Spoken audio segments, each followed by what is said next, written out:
প্রিয় বন্ধুগণ, যে হাসপাতালে একজন স্বামী ডাক্তার হিসেবে তার দায়িত্ব পালন করছিলেন, সেই একই হাসপাতালে তার বিবাহবিচ্ছিন্না স্ত্রী প্রসবের জন্য ভর্তি হয়েছিলেন।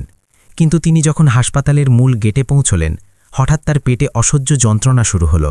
তিনি জোরে জোরে চিৎকার করতে লাগলেন, মাটিতে পা আঁচড়াতে লাগলেন। যন্ত্রণায় তার মুখ বিকৃত হয়ে গেল এবং চোখ দিয়ে অশ্রুধারা ঝরতে লাগল। কারণ বন্ধুরা, তার সন্তানের জন্ম দেওয়ার সময় এসে গিয়েছিল। এত শোরগোল শুনে ডাক্তার সাহেব আতঙ্কিত পায়ে দৌড়ে তার কাছে পৌঁছলেন। তার পিছন পিছন বেশ কয়েকজন নার্সও দ্রুত সেখানে চলে এলো। কিন্তু ডাক্তার সাহেব যখন সেই মহিলার মুখ দেখলেন, তার পা থেমে গেল। অবিশ্বাস আর বিস্ময়ে তার চোখ খোলা রইল, যেন শরীর থেকে সব শক্তি বেরিয়ে গিয়েছিল। পরের মুহূর্তেই তিনি সেখানেই দাঁড়িয়ে অঝরে কাঁদতে শুরু করলেন। কারণ বন্ধুরা, সেই মহিলা আর কেউ নন, তিনি ছিলেন তার নিজের বিবাহবিচ্ছিন্না স্ত্রী। সেই নারী যার সঙ্গে একসময় তিনি অসংখ্য সুখের স্বপ্ন বুনেছিলেন, সেই নারী যাকে তিনি নিজের জীবনের চেয়েও বেশি ভালোবাসতেন।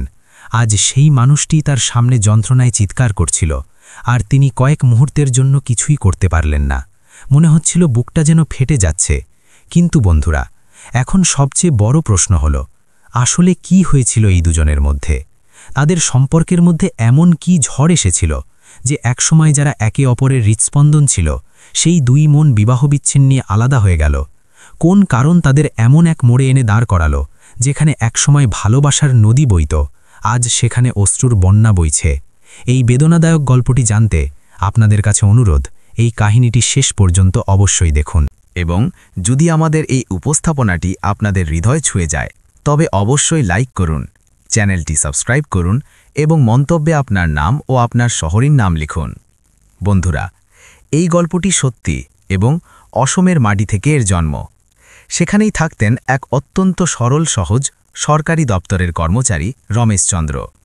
তার জীবনের নির্ভরতার নামে কেবল একজনই মানুষ ছিলেন, তার একমাত্র কন্যা প্রীতি।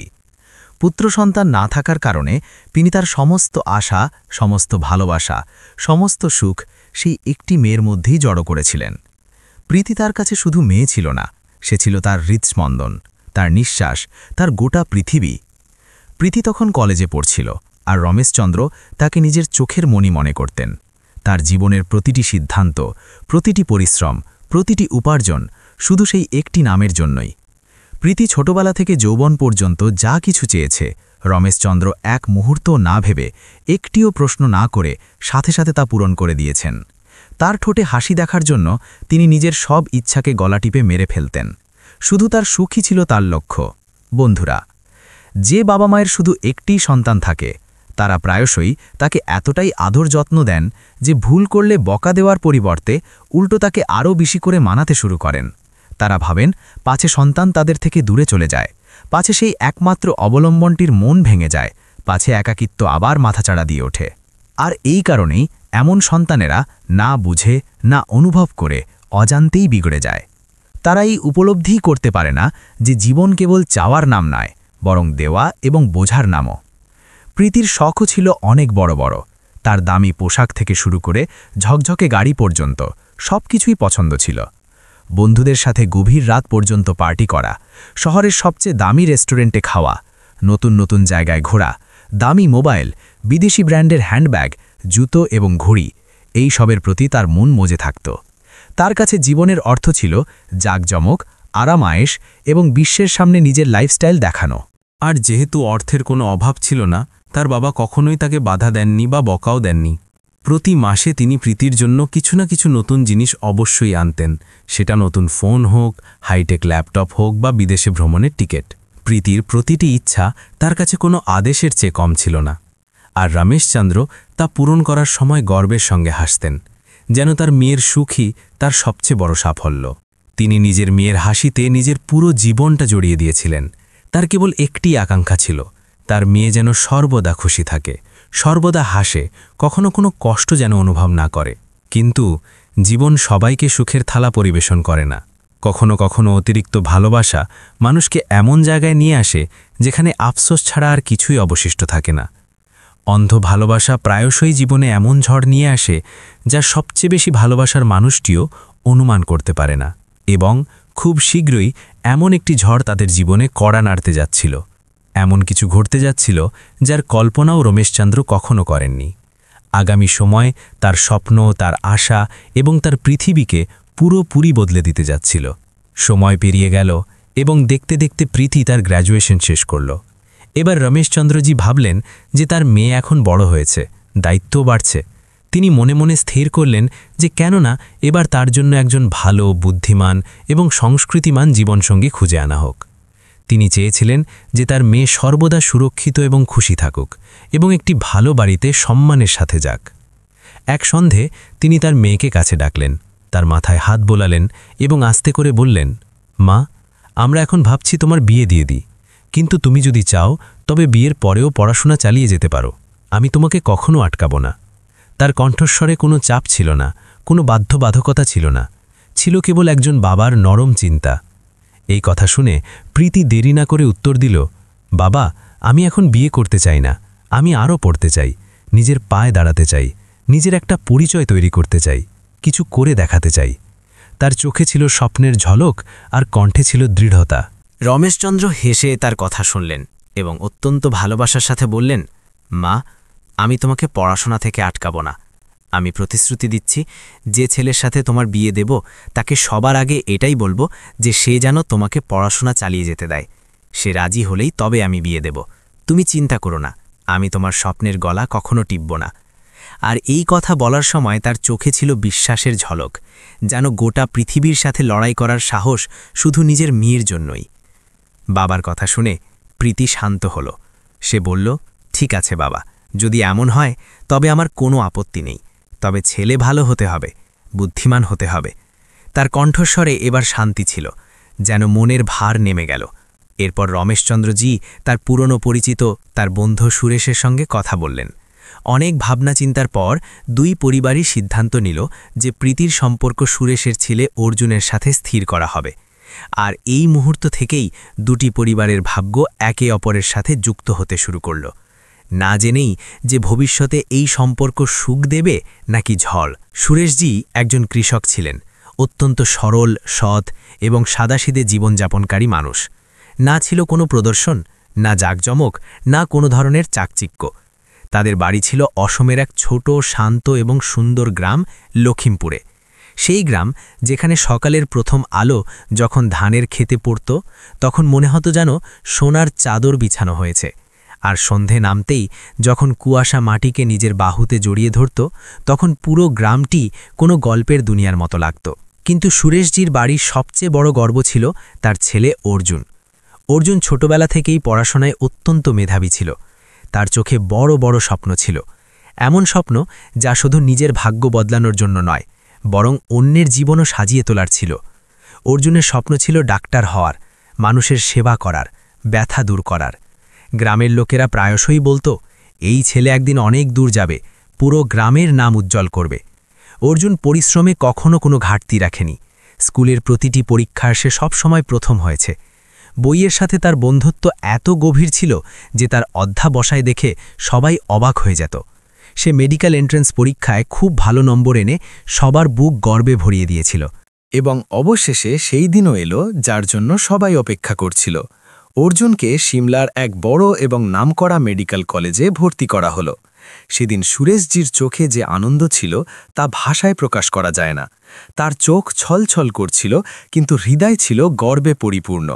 মাঠে মাটি চষা হাতগুলো আজ তাদের ছেলেকে সাদা কোটে ডাক্তার হওয়ার পথে পাঠিয়েছিল। গ্রামে মিষ্টি বিতরণ করা হলো, ঢোল বাজল এবং সবাই বলল, অর্জুন আমাদের হীরা, এই ছেলে ইতিহাস করবে। বন্ধুরা, শেষ পর্যন্ত সেই দিনও এলো যার জন্য দুই পরিবারই অপেক্ষা করছিল। তারিখ ঠিক হলো এবং ধুমধাম করে বিয়ের প্রস্তুতি শুরু হলো। এই বিয়ে শুধু একটি অনুষ্ঠান ছিল না, বরং এটি ছিল রমেশচন্দ্রজির স্বপ্নের প্রাসাদ, যা তিনি বছরের পর বছর ধরে নিজের চোখে সাজিয়েছিলেন।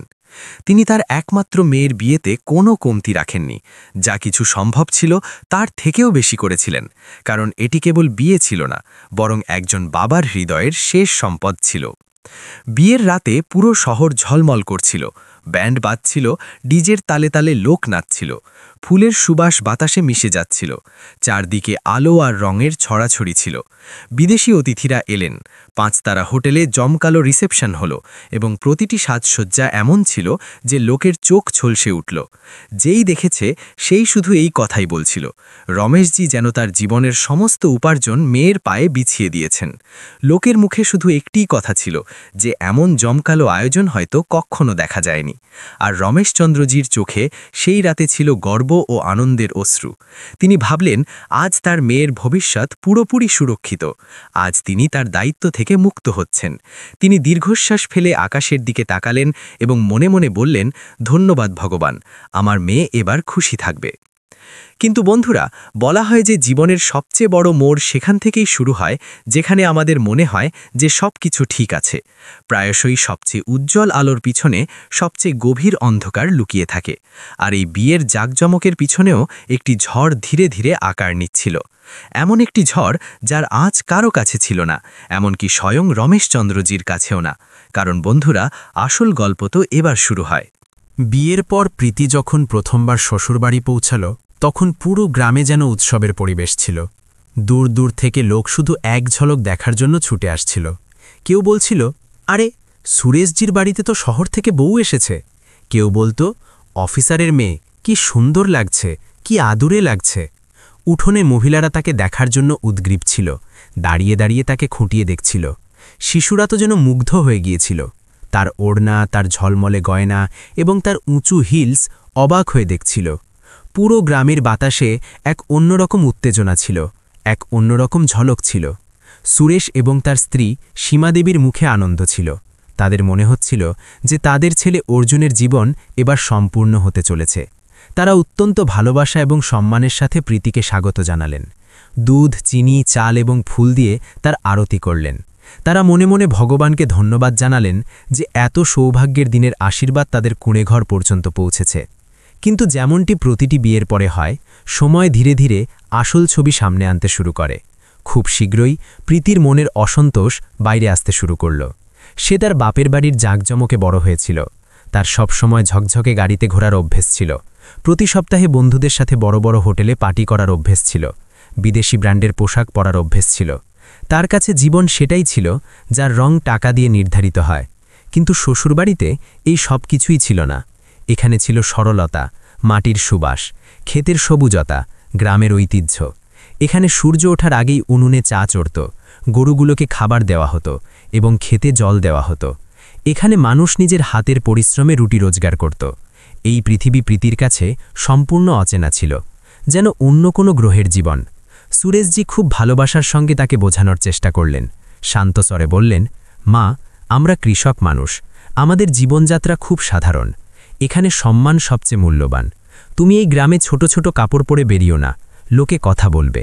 আমাদের বাড়ির বউরা শাড়ি পরে, ওড়না দেয়। তুমিও একটু আমাদের রীতিনীতিতে মানিয়ে নাও।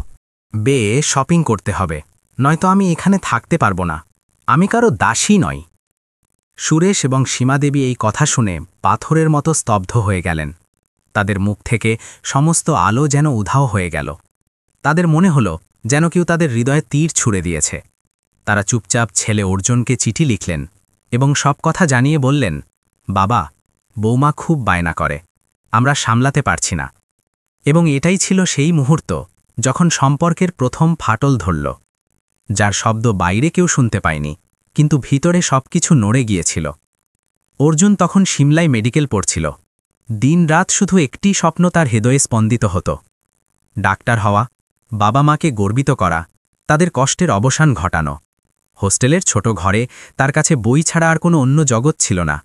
না ফোন ছিল, না দামি জিনিসের আকাঙ্ক্ষা, না পার্টি, না বিশ্রাম। শুধু লক্ষ্যের বোঝা এবং কাঁধে চুপচাপ রাখা দায়িত্বের বোঝা। কিন্তু যখন সে বাড়ির খবর জানতে পারল, যখন সে মা বাবার ভাঙা কণ্ঠস্বর শুনল, তখন তার হৃদয়ে যেন কেউ পাথর রেখে দিল। সে নিজেকে জিজ্ঞেস করতে লাগল, আমি এখানে জীবন বাজি রেখে পড়ছি আর বাড়িতে সব ভেঙে যাচ্ছে। তার ভেতরে এক অস্থিরতা বাসা বাঁধল। সে প্রতি রাতে ছাদের দিকে তাকিয়ে ভাবত, যদি যত তাড়াতাড়ি সম্ভব সবকিছু ঠিক করতে পারতাম। কয়েকদিনের মধ্যেই কলেজে ছুটি মিলল এবং সে ছুটে বাড়িতে পৌঁছল। দরজা খুলতেই তার সেই পুরনো বাড়ির বাতাসটা কিছু বদলে গেছে বলে মনে হল। যে বাড়ি একসময় হাসিতে ভরে থাকত, যেখানে সকালের চায়ে মিষ্টি স্বাদ থাকত, এখন সেখানে হালকা বেদনা, ভারী নীরবতা এবং কষ্টের গন্ধ ছড়িয়ে পড়েছিল। সে প্রীতির সাথে খুব ভালোবাসা এবং ধৈর্য নিয়ে কথা বলল, শোনো প্রীতি, আমার বাবা মা খুব সাধারণ মানুষ, তাদের জীবন সরল, আশা আকাঙ্ক্ষা ছোট, তারা মন থেকে খুব ভালো। তোমাকে শুধু একটু ভালোভাবে থাকতে হবে, বুঝে শুনে। বাকি আমি তো আছি। যখন আমার পোস্টিং হবে, যখন চাকরি স্থির হবে, তখন আমরা সিমলা বা চণ্ডীগড় যাব, ঘুরতেও যাব, কখনো হোটেলেও যাব। তোমার চাওয়া প্রতিটি সুখ পাবে, শুধু এখন একটু ধৈর্য ধরতে হবে। আমার পড়াশোনা আছে, টাকা সীমিত, আমি প্রতিশ্রুতি দিচ্ছি একদিন তোমাকে সব কিছু দেব। কিন্তু প্রীতি তার সততা, তার সংগ্রাম, তার নম্রতা কিছুই বুঝল না। সে রূঢ় স্বরে কটাক্ষ করে বলল, বিক্রম, তোমার বাবা মা সেকেলে মানুষ, আমি গ্রামের মহিলাদের মতো জীবনযাপন করতে পারবো না। আমার সেটাই চাই যা আমার বান্ধবীদের আছে, বড় গাড়ি, ফ্ল্যাট, ব্র্যান্ডেড জিনিস, বিদেশে ছুটি। যদি তুমি এসব দিতে না পারো, তবে আমার এই সম্পর্ক নিয়ে কোনো আগ্রহ নেই। আমি এখানে দমবন্ধ হয়ে মরে যাব। তার কথাগুলো অর্জুনের হৃদয়ে তীরের মতো বিঁধে গেল। সেদিন থেকে বাড়ির বাতাস বদলে গেল। যেখানে একসময় সকালের চায়ের সাথে হাসির শব্দ গুঞ্জত, সেখানে এখন এমন নীরবতা ছিল যেন বাড়িটাও কাঁদছে। যেখানে একসময় রান্নাঘরে ঠকাঠকের মধ্যে ভালোবাসা উপচে পড়ত, সেখানে বাসন আছড়ানোর তীব্র শব্দ গুমড়ে উঠত। সীমাদেবী উনুনের পাশে বসে লুকিয়ে চোখের জল মুছতেন, যাতে কেউ দেখতে না পায়। সুরেশজি খেতে একা কাজ করতেন, যেন তার কাছ থেকে সমস্ত পৃথিবী ছিনিয়ে নেওয়া হয়েছে। অর্জুন তাদের চোখে গভীর বিষণ্ণতা পড়তে পারত এবং প্রতিবারই তার হৃদয় ভেঙে যেত। তবুও সে চেষ্টা ছাড়ল না। প্রতিদিন প্রতি মুহূর্তে সে প্রীতিকে বোঝানোর চেষ্টা করল, কিন্তু প্রীতি কোনো কথাকেই গুরুত্ব দিল না। সে রোজ বাপের বাড়িতে ফোন করত এবং অভিযোগের পাহাড় দাঁড় করাত। বাবা, আপনি আমার বিয়ে ভুল জায়গায় দিয়েছেন, এখানে সবাই গরিব মানুষ, সে চিৎকার করে বলছিল। আমার কোনো কদর নেই, কেউ আমার কথা বোঝে না, আমাকে এখান থেকে বের করে নাও। তার কণ্ঠে ছিল ঘৃণা, তার শব্দের বিষ ধীরে ধীরে সেই বাড়িতে ছড়িয়ে পড়ছিল। আর অর্জুন, সে শুধু সেখানে দাঁড়িয়ে থাকত, নিশ্চুপ, ভেঙে যাওয়া, কারণ তার কাছে কোনো উত্তর ছিল না, ছিল শুধু দায়িত্ব। এবং রমেশচন্দ্রজি, যিনি তার মেয়ে প্রীতিকে অসম্ভব ভালোবাসতেন, তার প্রতিটি অভিযোগ শুনে গলে যেতেন, যেন তার হৃদয়ের সামনে কোনো দরজা ছিল না, ছিল শুধু পিতার নরম মন। যখনই প্রীতি ফোনে কাঁদতে কাঁদতে বলতো যে এখানে কেউ তাকে কদর করে না, তার স্বপ্ন ভেঙে যাচ্ছে, তার স্বাধীনতা কেড়ে নেওয়া হচ্ছে, তখন রমেশজির বুক ভরে আসত। প্রতিবারই তিনি ফোন তুলে শ্বশুরবাড়িতে সুরেশজির সাথে কথা বলতেন। কণ্ঠস্বরে অনুরোধও থাকত, আবার আদেশও। দেখুন, ও আমাদের মেয়ে, একমাত্র মেয়ে, ও কখনো কোনো কিছুর অভাব দেখেনি, ওর মন ভাঙবেন না, ওর প্রতিটি ইচ্ছা পূরণ করুন।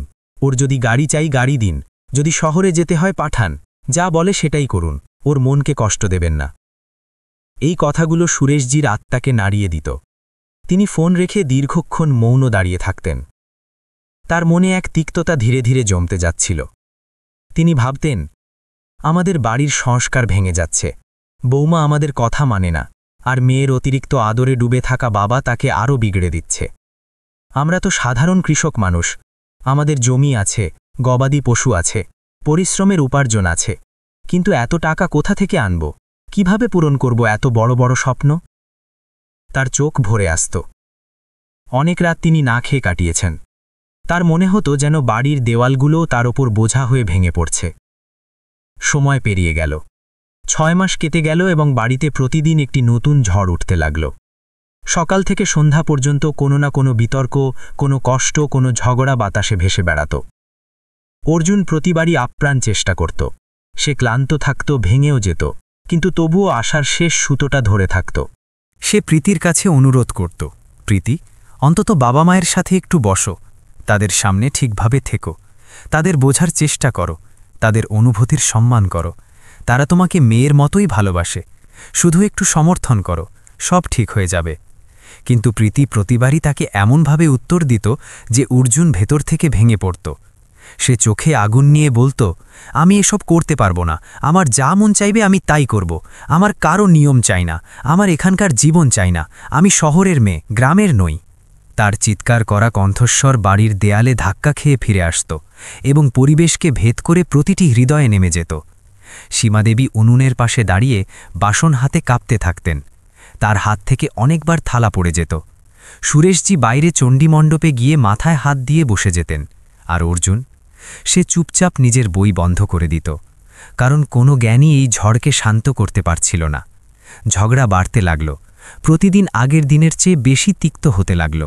সম্পর্কের বাঁধন ধীরে ধীরে ভাঙার শব্দ প্রতিটি কোণে শোনা যেতে লাগল। আর যে বাড়িতে একসময় ভালোবাসার আলো জ্বলত, এখন সেখানে অন্ধকার ছড়িয়ে পড়ছিল।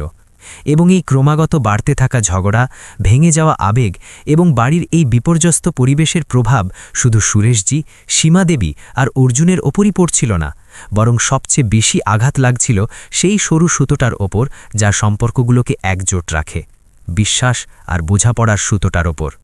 অর্জুনের পড়াশুনো, যা তার জীবনের সবচেয়ে বড় স্বপ্ন ছিল, এখন বারবার হোঁচট খেতে লাগল।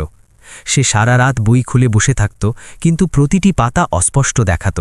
শব্দগুলো চোখের সামনে ভেসে বেড়াত, কিন্তু মাথায় শুধু একটিই প্রশ্ন গুমরে ফিরত, আমার কি ঘর ভেঙে যাচ্ছে? তার খাতায় অনেকবার অশ্রুর ফোঁটা পড়ত এবং কালি ছড়িয়ে যেত। তার বন্ধুরা তাকে বোঝাত, অর্জুন, ঘর পরে সামলে নিস, এখন নিজের পড়াশোনা বাঁচা, এখন তুই ভেঙে পড়লে সব শেষ হয়ে যাবে। কিন্তু অর্জুন কিভাবে ভুলে যেত সেই বাড়িটাকে, যেখানে তার শৈশব ছিল, যেখানে তার বাবা মা রক্ত ঘাম ঝরিয়ে তাকে পড়িয়েছিলেন, যেখানে তাদের স্বপ্ন আর বিশ্বাস বাস করত? কিভাবে সে সেই চাপা কান্নার শব্দ উপেক্ষা করত, যা মায়ের চোখে প্রতি রাতে ভেসে উঠত? কিভাবে সে সেই কষ্ট সহ্য করত, যা বাবার কাঁধকে নুইয়ে দিচ্ছিল? অর্জুন দুটি পাটার মাঝখানে পিষ্ট হচ্ছিল, একদিকে তার ভবিষ্যৎ, অন্যদিকে তার পরিবার। এরই মধ্যে একদিন হঠাৎ একটি বড় খবর সব কিছু বদলে দিল। প্রীতি জানতে পারল যে সে গর্ভবতী। এটা এমন একটা খবর ছিল যা যে কোনো বাড়িতে আনন্দ নিয়ে আসতে পারত, আশার প্রদীপ জ্বালাতে পারত।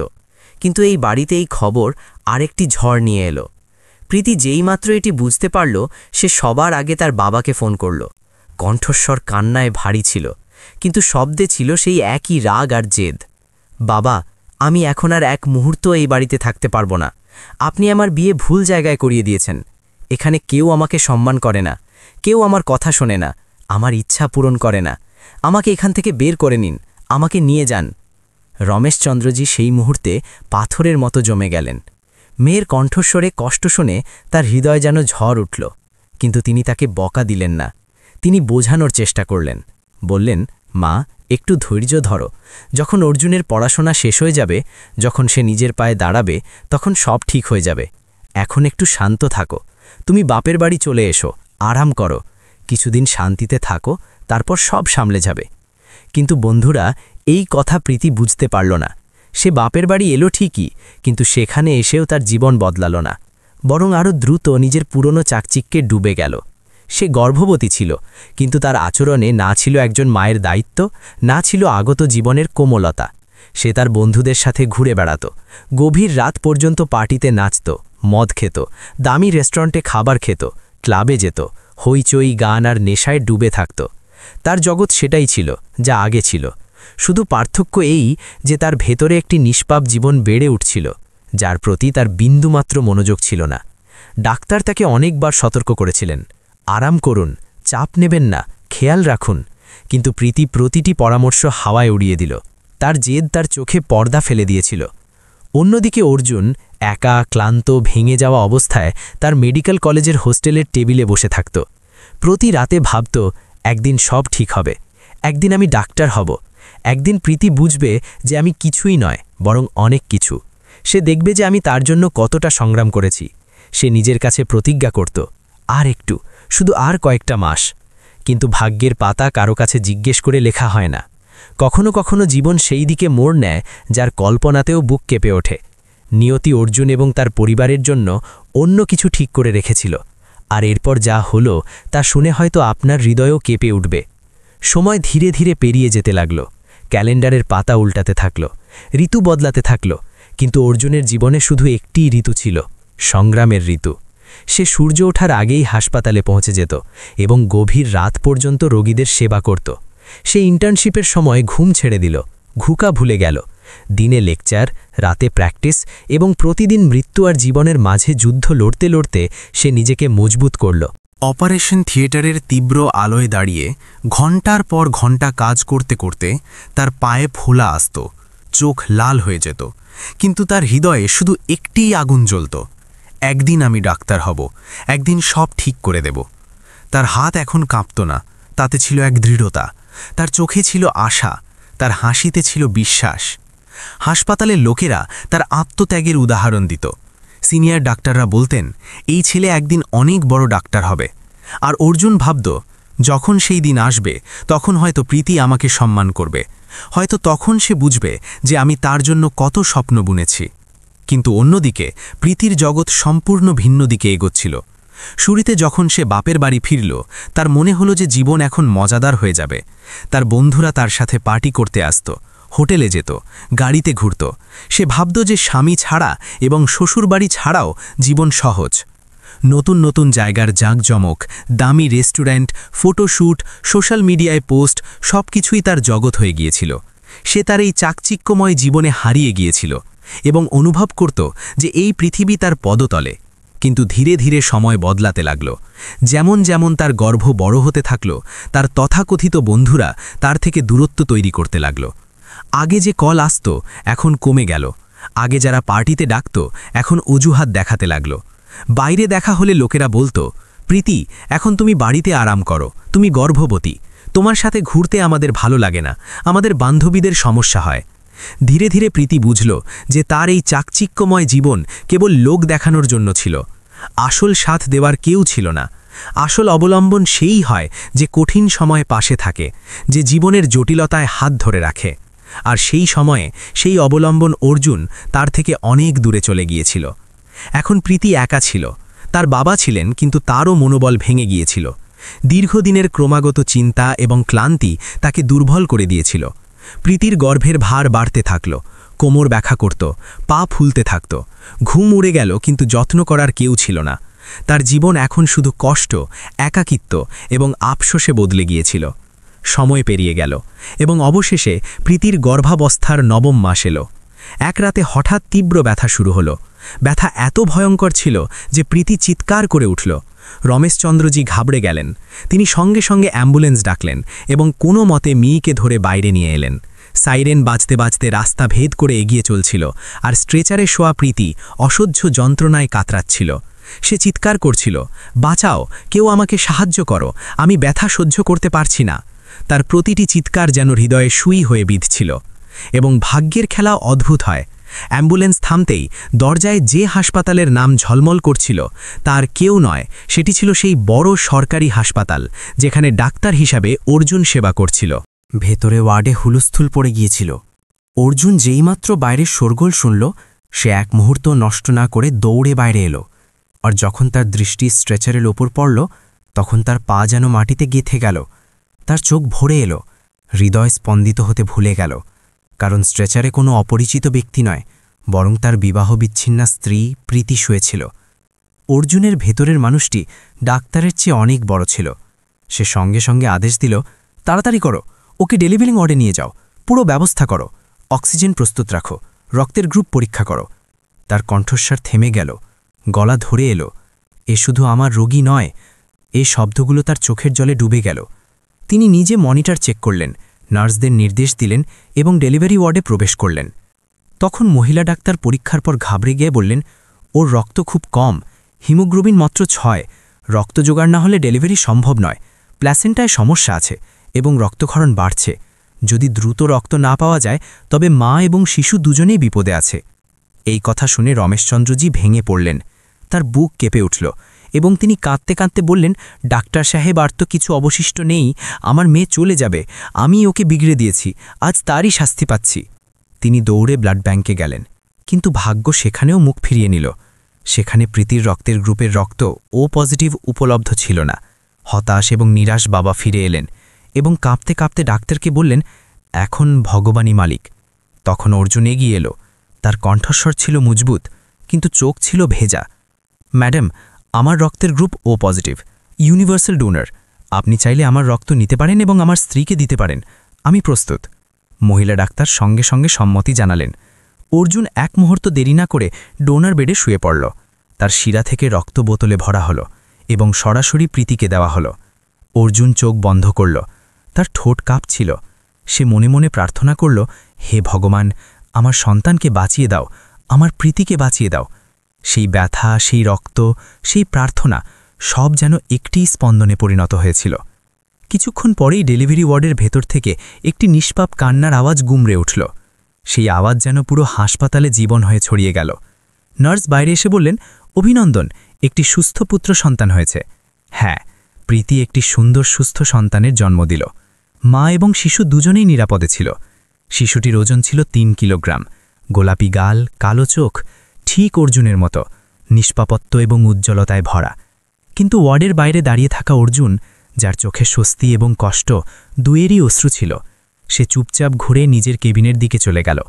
কারণ তার জন্য এটা শুধু একজন রোগীর জীবন বাঁচানো ছিল না, এটা ছিল তার ভেঙে যাওয়া সম্পর্কের শেষ সুতো, যা সে শেষ পর্যন্ত রক্ষা করে গেল। সে চুপ করে বসে ভাবতে লাগল, এখনও কি কিছু অবশিষ্ট আছে? সম্পর্ক কি সত্যিই শেষ হয়ে যায়, নাকি শুধু হৃদয়ের স্পন্দনে কোথাও লুকিয়ে থাকে? কয়েক ঘন্টা কেটে গেল। প্রীতির জ্ঞান ফিরল। সে ধীরে ধীরে চোখ খুলল এবং তার পাশে শুয়ে থাকা সেই ছোট্ট নিষ্পাপ শিশুটিকে দেখল, যে তার আঙুল ধরে হাসছিল। তার হৃদয় গলে গেল। তার চোখ থেকে অনিয়ন্ত্রিতভাবে অশ্রু বইতে লাগল। সে শিশুটিকে বুকে জড়িয়ে ধরে কাঁদতে কাঁদতে বলল, ধন্যবাদ ভগবান, আমাকে মা করার জন্য। পাশে দাঁড়িয়ে থাকা মহিলা ডাক্তার তাকে সামলালেন। প্রীতি তার হাত দৃঢ়ভাবে ধরল এবং নম্রস্বরে বলল, ম্যাডাম, আপনি না থাকলে হয়তো আমি আর আমার সন্তান আজ এই পৃথিবীতে থাকতাম না। আপনি আমাদের বাঁচিয়েছেন, আপনি আমাকে মা হওয়ার সুখ দিয়েছেন। আমি আপনার কাছে অত্যন্ত কৃতজ্ঞ। মহিলা ডাক্তার হাসলেন, কিন্তু তার চোখেও আবেগের ঝলক ছিল। তিনি বললেন, মা, আমাকে ধন্যবাদ দিও না। আসল ধন্যবাদ সেই মানুষটিকে দেওয়া উচিত যিনি তোমাকে নিজের রক্ত দিয়েছেন। তিনি না থাকলে আজ তোমাকে বাঁচানো অসম্ভব ছিল। তিনি নিজের জীবনেরও পরোয়া করেননি। প্রীতি চমকে গেল। তার মুখে বিস্ময় ও কৌতূহলের রেখা ফুটে উঠল। সে কাঁপতে কাঁপতে জিজ্ঞেস করল, কে ছিলেন তিনি? তার নাম কি? কোন ব্যক্তি আমার জীবন এবং আমার সন্তানের জীবন বাঁচাতে নিজেকে বিপদে ফেলতে পারে? মহিলা ডাক্তার ধীরে করে তার কাঁধে হাত রাখলেন এবং গম্ভীর স্বরে বললেন, তোমার স্বামী, ডাক্তার অর্জুন। এই কথা শুনে প্রীতির চোখ বিস্ফারিত হয়ে গেল। সে পাথরের মূর্তির মতো কয়েক মুহূর্ত সেখানেই জমে রইল। হৃৎস্পন্দন ভুলে গেল। শ্বাস দ্রুত হল। সে কাঁপতে কাঁপতে বলল, কি আমার বিবাহ বিচ্ছিন্ন স্বামী? সেই অর্জুন যাকে আমি বাড়ি থেকে বের করে দিয়েছিলাম, যাকে আমি বলেছিলাম যে সে আমার যোগ্য নয়, যে আমার সব কথা চুপচাপ সহ্য করে নিয়েছিল? মহিলা ডাক্তার মাথা নাড়লেন। আর সেই মুহূর্তে বন্ধুরা, প্রীতি অঝরে কাঁদতে শুরু করল। তার চোখের সামনে পুরো অতীত ঘুরে গেল। অর্জুনের সেই রাতগুলো যখন সে রোগীদের জন্য জেগে থাকত, তার চোখে সেই স্বপ্ন, তার ধৈর্য, তার ভালোবাসা, তার নীরবতা, তার শেষ বাক্য, ঈশ্বর তোমাকে খুশি রাখুক। আজ সেই মানুষটি যাকে সে প্রত্যাখ্যান করেছিল, তার রক্ষক হয়ে সামনে এসেছিল। আজ সেই মানুষটি তার জীবনের অবলম্বন হয়ে দাঁড়িয়েছিল। তার অশ্রুতে ছিল অনুশোচনা, ভালোবাসা, ভাঙন এবং হয়তো একটি নতুন শুরুরও আশা। প্রীতি তার চোখের জলে ডুবেছিল। অর্জুনের সংগ্রাম, তার পরিশ্রম, তার সরলতা, তার প্রতিটি মুহূর্তের কষ্ট সব তার চোখের সামনে চলচ্চিত্রের মতো ঘুরছিল। কিভাবে অর্জুন রাত জেগে পড়াশোনা করত, কিভাবে তার ছেঁড়া পুরনো নোটসের উপর সে ভবিষ্যতের ইমানত করছিল, কিভাবে বিয়ের সময় তার কাছে টাকা ছিল না, তবুও সে প্রতিটি মুহূর্ত হাসি মুখে পালন করেছিল। কিভাবে সে কখনো অভিযোগ করেনি, না প্রীতির অযৌক্তিক জেদ, না তার অপমান, না তার ব্যঙ্গ বিদ্রুপে কখনো রাগ করেছিল। আর আজ সেই মানুষটি যাকে সে গরিব, অযোগ্য এবং ব্যর্থ বলেছিল, সেই তার এবং তার সন্তানের জীবন বাঁচানোর মানুষ হয়ে গেল। সেই মুহূর্তে প্রীতি ভেঙে পড়ল, কারণ সত্য তার সামনে ছিল এবং অহংকারের পাহাড় ধসে পড়েছিল। যখন অর্জুন ওয়ার্ডে এলো, তখন প্রীতি কাঁদতে কাঁদতে তার পায়ে লুটিয়ে পড়ল। তার কণ্ঠস্বর কাঁপছিল, শ্বাস ভারী ছিল। সে বলতে লাগল, অর্জুন, আমি তোমার সাথে খুব ভুল করেছি। তোমাকে গরিব, ক্ষুধার্ত, নিঃস্ব বলেছি। তোমার কদর করিনি। আমি তোমার বাবা মায়ের অপমান করেছি। তোমার স্বপ্নগুলোকে চুরমার করে দিয়েছি। তোমার পরিশ্রমকে বুঝিনি। আমি তোমাকে ছেড়ে দিয়েছি, তোমাকে ভেঙে দিয়েছি। আর আজ তুমি প্রমাণ করে দিলে যে সত্যিকারের মানুষ সেই হয় যে সব পরিস্থিতিতে পাশে থাকে। অর্জুন, আমাকে ক্ষমা করে দাও, দয়া করে আমাকে একটি সুযোগ দাও, আমাকে আবার তোমার বাড়িতে নিয়ে চলো। আমি প্রতিশ্রুতি দিচ্ছি, এখন আমি বদলে যাব, এখন আমি সেটাই হব যা একজন স্ত্রীকে হালাতে পারে। দয়া করে আমাকে ছেড়ে যেও না। সেখানে উপস্থিত সবাই সেই মুহূর্তটি দম বন্ধ করে দেখছিল। ওয়ার্ডে নীরবতা ছিল, শুধু কান্নার আওয়াজ কুমড়ে ফিরছিল। অর্জুনের চোখেও জল ছিল। সে কাঁপতে কাঁপতে প্রীতির কপাল উঁচু করল এবং তার চোখ মুছে দিল। তারপর শান্ত স্বরে বলল, প্রীতি, তোমাকে আমার কাছে ক্ষমা চাওয়ার দরকার নেই। তুমি যেমন সংস্কার পেয়েছিলে তেমনই চলেছ, এতে তোমার ভুল নেই। আমি কখনো তোমাকে ঘৃণা করিনি, শুধু কষ্ট পেয়েছিলাম। আজ তুমি এবং আমাদের সন্তান সুরক্ষিত আছো, এটা আমার জন্য সবচেয়ে বড় সুখ। আমি সবসময় তোমার জন্য এবং তোমার সুখের জন্য প্রার্থনা করেছি। প্রীতি সেই মুহূর্তে কাঁদতে থাকল, কারণ অর্জুন শুধু একজন ডাক্তার ছিল না, বরং সে এমন একজন মানুষ ছিল যার আত্মা ভালোবাসায় পূর্ণ ছিল। সেই সময় সেখানে বসে থাকা রমেশচন্দ্রজিও নিজেকে আটকাতে পারলেন না। তার চোখ দিয়ে ঝরঝর করে জল পড়তে লাগল। তিনি দুহাত জোর করে অর্জুনের সামনে দাঁড়ালেন। বাবা, আমাদের খুব বড় ভুল হয়েছে। আমরা আমাদের একমাত্র মেয়েকে বিগড়ে দিয়েছি। আমরা তাকে কখনো আটকাইনি, কখনো শেখাইনি যে জীবনের সম্মান এবং সম্পর্ক সবচেয়ে বড়। আমরা প্রতিটি ভুলকে সঠিক প্রমাণ করেছি এবং আজ আমরা তার জীবন নষ্ট হতে দেখছি। কিন্তু আমি তোমার কাছে হাত জোর করে অনুরোধ করছি, এই সন্তানের কথা ভেবে ওকে আপন করে নাও, নয়তো এর জীবন নষ্ট হয়ে যাবে। আমি প্রতিশ্রুতি দিচ্ছি, আজ থেকে আমি আমার মেয়েকে শুধরাব। দয়া করে ওকে একা ছেড়ে দিও না। রমেশজি কাঁদতে কাঁদতে মেঝেতে বসে পড়লেন। সেই শক্তিশালী মানুষটি আজ ভেঙে গিয়েছিলেন। বাবার অহংকার, বাবার গর্ব, বাবার ভালোবাসা সব একসাথে হেরে গিয়েছিল। সেখানে উপস্থিত প্রতিটি মানুষের চোখ ভিজে গিয়েছিল, কারণ ভালোবাসা যখন তার বিশুদ্ধতম অবস্থায় থাকে তখন পাথরও গলে যায়। অর্জুন অনেকক্ষণ চুপ করে দাঁড়িয়ে ভাবল। তার চোখে সেই কষ্ট ভেসে বেড়াচ্ছিল যা শুধু সেই জানত। সে মনে করছিল সেই রাতগুলোর কথা যখন সে একা কেঁদেছিল, সেই আদালতের সেই মুহূর্তগুলো যখন তার হাত কাঁপছিল, সেই অপমান যা সে চুপচাপ সহ্য করেছিল, সেই একাকিত্ব যা কারো বোঝার বাইরে ছিল।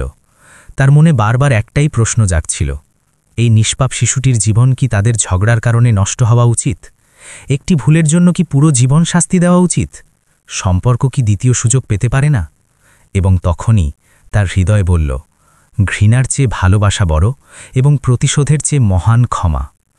অর্জুন ধীরে ধীরে মাথা তুলল, রমেশচন্দ্রজির দিকে তাকালো এবং শান্ত স্বরে বলল, ঠিক আছে আঙ্কেল, আমি প্রীতিকে এবং এই সন্তানকে নিজের সাথে নিয়ে যাব। এটা আমার পরিবার, আমার দায়িত্ব, এবং আমি এটাকে ভাঙতে দেব না। শিশুটি বাবার ভালোবাসা পাবে এবং প্রীতি নিজেকে প্রমাণ করার সুযোগ পাবে। এই কথা শুনে সেখানে উপস্থিত প্রতিটি মানুষের চোখে জল ভরে এলো। রমেশজি অর্জুনের পায়ে পড়ে যেতে চাইলেন, কিন্তু অর্জুন সঙ্গে সঙ্গে তাকে বুকে জড়িয়ে ধরল। হাসপাতালের সেই ওয়ার্ড যেখানে কিছুক্ষণ আগে চিৎকার ছিল, এখন সেখানে শুধু স্বস্তি, শান্তি এবং প্রার্থনার আওয়াজ ছিল। হাসপাতাল থেকে ছুটি পাওয়ার পর প্রীতি তার স্বামী অর্জুনের সাথে আবার শ্বশুরবাড়ি ফিরে এলো। সুরেশচন্দ্র এবং সীমাদেবী যেইমাত্র বৌমাকে দরজায় দেখলেন, তারা চোখ ভর্তি জল নিয়ে তাকে বুকে জড়িয়ে নিলেন। সীমাদেবী কাঁপতে কাঁপতে বললেন, মা, আমরা তোমাকে কখনো ভুলিনি। আমরা শুধু চেয়েছিলাম তুমি জীবনের আসল সৌন্দর্য বুঝতে পারো। গ্রামে আবার আনন্দ ফিরে এলো।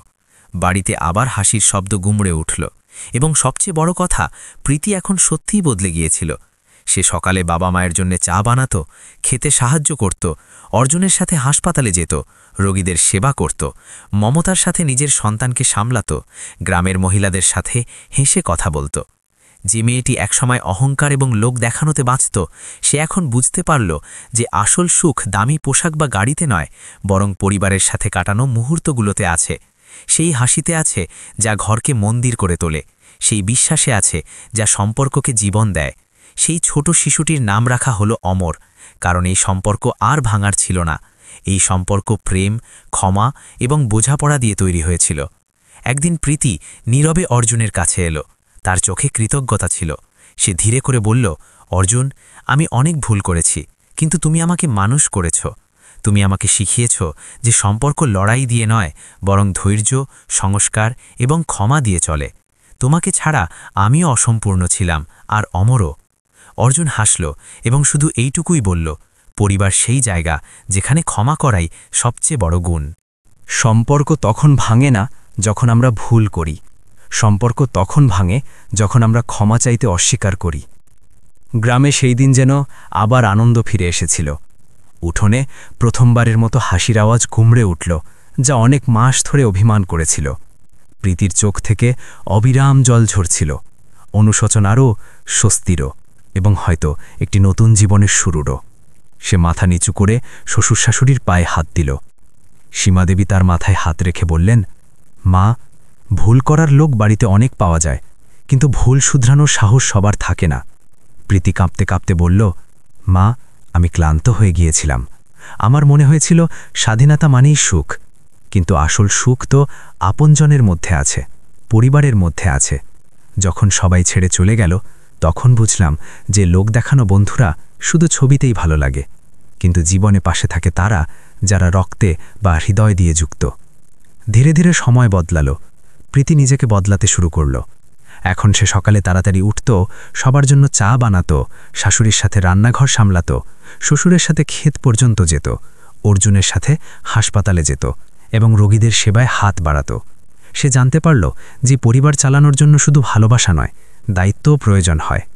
তার ছেলের নাম রাখা হয়েছিল অমর, কারণ সে এই পরিবারের ভেঙে যাওয়া শৃঙ্খলগুলিকে আবার জোড়ার প্রতীক ছিল। অমরের চেহারায় অর্জুনের স্নেহ এবং প্রীতির মমতা একসাথে ঝলকাতে লাগল। বাড়ির প্রতিটি কোণ শিশুর হাসিতে গুমড়ে উঠল। এক সন্ধে হাসপাতাল থেকে ফেরার পথে প্রীতি হঠাৎ অর্জুনের হাত ধরে বলল, আমি অনেক ভুল করেছি, আমি অহংকারে অন্ধ হয়ে গিয়েছিলাম।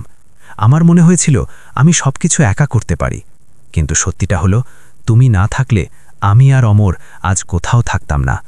তুমি আমাকে আবার মানুষ করেছ, মা করেছ, স্ত্রী করেছ, এবং সবচেয়ে জরুরি, একজন ভালো মানুষ করেছ। অর্জুন হেসে তার চোখের দিকে তাকালো এবং শান্ত স্বরে বলল, ভুল করা দুর্বলতা নয়, কিন্তু ভুলে অটাল থাকা সবচেয়ে বড় দুর্বলতা।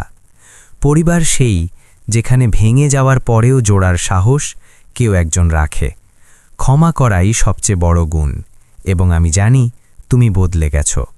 আর এখন আমাদের পরিবার আগের চেয়েও শক্তিশালী হবে। এই গল্পের উদ্দেশ্য কাউকে ছোট করা নয়, বরং এটা বোঝানো যে যদি নারী বা পুরুষ নিজেদের পরিবারের সাথে বোঝাপড়া এবং ভালোবাসা নিয়ে থাকে, তবে তাদের সংসার কখনো নষ্ট হবে না। অতিরিক্ত চাহিদা, অতিরিক্ত জেদ এবং অহংকার মানুষকে কোথাও রাখে না। সংযম, সংস্কার এবং বোঝাপড়াই জীবনের আসল সম্পদ। অতিরিক্ত আদরে বাচ্চাদের বিগড়ে দেবেন না, তাদের দায়িত্ব শেখান, কারণ সেটাই ভবিষ্যতে তাদের জীবনের ভিত্তি হয়।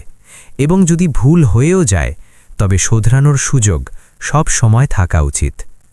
বন্ধুরা, আপনাদের কি মনে হয়, অর্জুন কি ঠিক করল? একটি ভাঙা সম্পর্ককে কি দ্বিতীয় সুযোগ দেওয়া উচিত? আপনাদের মতামত কমেন্টে অবশ্যই জানাবেন। যদি ভিডিওটি পছন্দ হয় তবে লাইক করুন, শেয়ার করুন এবং চ্যানেলটি সাবস্ক্রাইব করতে ভুলবেন না। আমরা আপনাদের জন্য এমন অনুপ্রেরণামূলক এবং হৃদয় ছুঁয়ে যাওয়া সত্য ঘটনা আনতে থাকব। তো বন্ধুরা, পরের গল্পে দেখা হচ্ছে।